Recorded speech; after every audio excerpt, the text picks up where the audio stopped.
Menyebut warteg, tentu semua akan paham. Warung sejuta umat dengan lauk melimpah ini memang telah akrab di seluruh penjuru Nusantara. Tetapi, bagaimana dengan sega ponggol atau nasi ponggol? Meski terasa asing di telinga, tahukah Anda jika sajian yang satu ini justru diyakini menjadi cikal bakal dari warteg?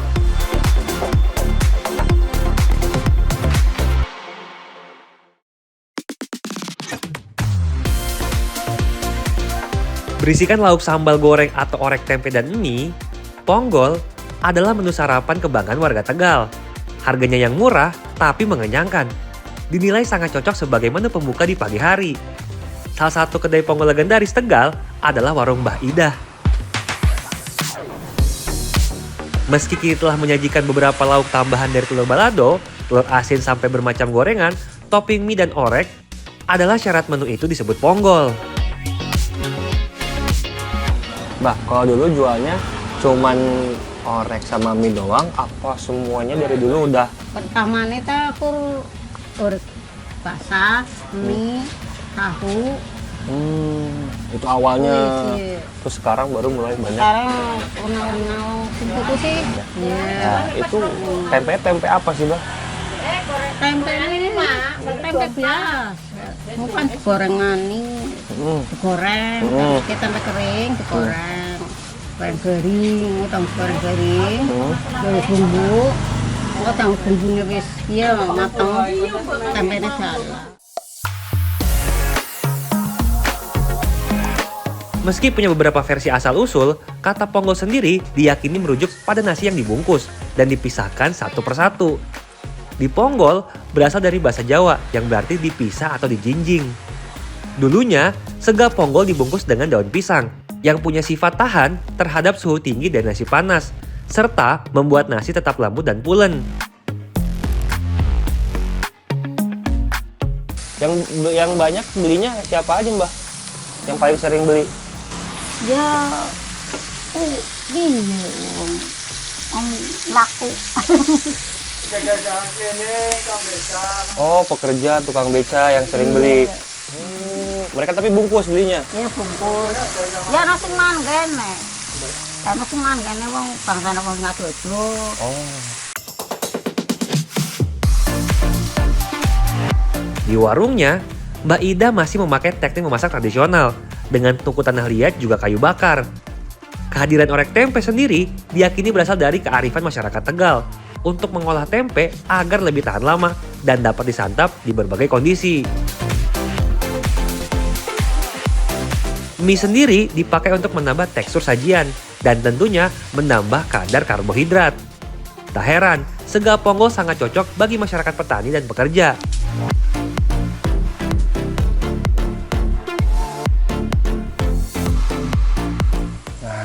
Nah, nasi ponggol cikal bakal dari warteg. Karena dalam sejarah sendiri, nasi ponggol ini dibuat oleh para ibu-ibu atau istri dari para pekerja buruh pabrik atau kulit bangunan di Jakarta. Atasan mereka suka, mereka tuh minta bukalah coba warung. Nah, karena mereka ibu-ibu ini dari Tegal, dibuatlah warung yang namanya Warung Tegal. Dan makanannya persis seperti nasi ponggol. Dalam beberapa catatan, sudah muncul sejak abad ke-17. Tepatnya ketika Kerajaan Mataram melakukan penyerangan ke Batavia. Tegal yang dilewati pasukan Mataram menjadi salah satu tempat pemasok pasukan selama di perjalanan.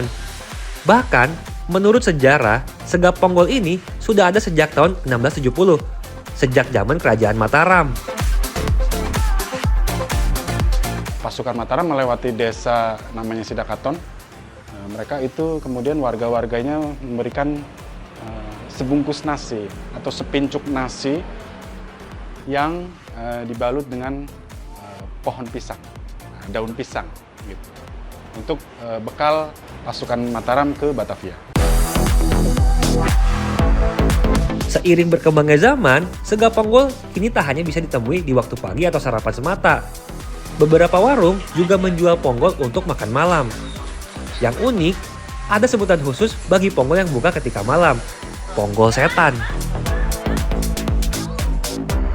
Mbak, aku mau tanya dong, Ya, ini boleh. kenapa sih kok namanya ponggol setan? Oh, ponggol Awalnya setan. dari mana nih kok bisa namanya ponggol setan gitu? Ponggol setan itu Dulu tuh jualan ininya tuh malam.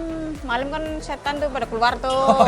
Makanya Iya, yang jualan ini baru ini ponggol malam-malam tuh baru ini. Jadi itu ponggol setan waya-waya itu loh. Apa waktu setan keluar malam kayak gitu. Ponggolnya sendiri artinya apa sih Mbak? Ponggol itu tempe dipedes. Ponggol itu tempe dimasak pedes itu ponggol. Meski punya nama, topping ponggol setan sendiri tak jauh berbeda dengan sega ponggol. Mie, orek, tempe, dan juga telur sebagai tambahan. Tetapi yang membedakan, orek tempe ponggol setan atau pongset biasanya lebih terasa pedas dan menggigit. Nah inilah yang membedakan ponggol setan dengan sego ponggol. Nah bisa dilihat ya, kalau misalkan sego ponggol itu tempe oreknya tuh dia hanya pakai kecap. Tapi kalau ponggol setan nih lihat, cabenya luar biasa. Aduh, saking pedasnya tuh, luar biasa pedasnya. Tak hanya soal rasa, proses pembuatan orek tempe ponggol setan juga sedikit berbeda. Tempe perlu dijemur selama sehari sebelum diolah bersama bumbu lainnya. Tempe yang sudah kering cenderung tidak mudah hancur ketika dimasak, terutama ketika ditumis dan dicampur dengan bumbu basah. Pasalnya, tempe yang sudah dijemur akan berkurang 50% kadar airnya. Selain itu, proses penjemuran juga seringkali membuat tempe lebih matang alami dan juga menghilangkan bau asam yang muncul dari fermentasi. Bedanya tempe biasa sama ini Kalau yang baru nggak enak, Kalau yang apa? kalau yang baru nggak enak dimasak. kalau yang baru nggak enak. Iya. Berarti emang harus diinepin dulu sehari Iya, gitu ya. Semalaman apa gimana? Berapa lama Mbak diinepinnya? 1 hari habis ini kan beli nanti besoknya iris-iris. Bedanya apa rasanya? Ya beda lah rasanya. Jadi lebih Iya. apa? Lebih Bumbunya kayak yang kurang gitu. kurang gitu. Kurang rasanya kurang. Menjadi salah satu bahan yang punya rasa netral, tempe sendiri memang sangat cocok dipadukan dengan rasa pedas. Bahkan dibandingkan daging, tempe tak akan kehilangan rasa aslinya ketika diberi cabai sebanyak apapun. Mbak, sekali masak bumbu cabenya ini berapa banyak sih Mbak? 30 kilo. 30 kilo cabai? Iya.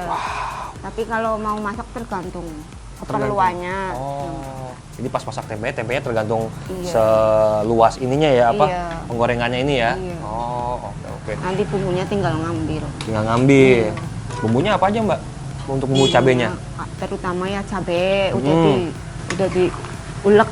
Terus minyak, serai, Terus laos, salam, laos, salam, serai. Oh itu bumbu rempah-rempahnya ya. Oh. terus micin, Oh, gula micin. Jawa, gula pasir. Oh pakai gula Jawa juga ini? Oh, Iya. pantes. Walaupun pedas tapi ada sedikit manisnya Mbak ya? Iya.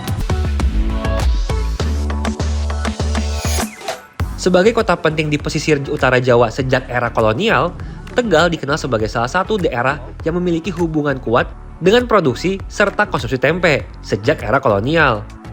Kedelai yang dibawa masyarakat Tiongkok dan dikembangkan oleh Belanda secara masif membuat tempe menjadi salah satu komoditas penting yang murah tetapi juga bergizi. Sebelumnya memang para mandor-mandor di zaman Hindia Belanda sampai di zaman sekarang, kalau untuk ngasih makan para pekerjanya itu pasti nasi ponggol atau nasi bungkus. Menunya hampir sama.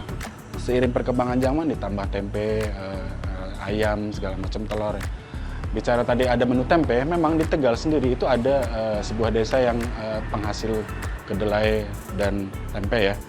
Itu adanya di Debong.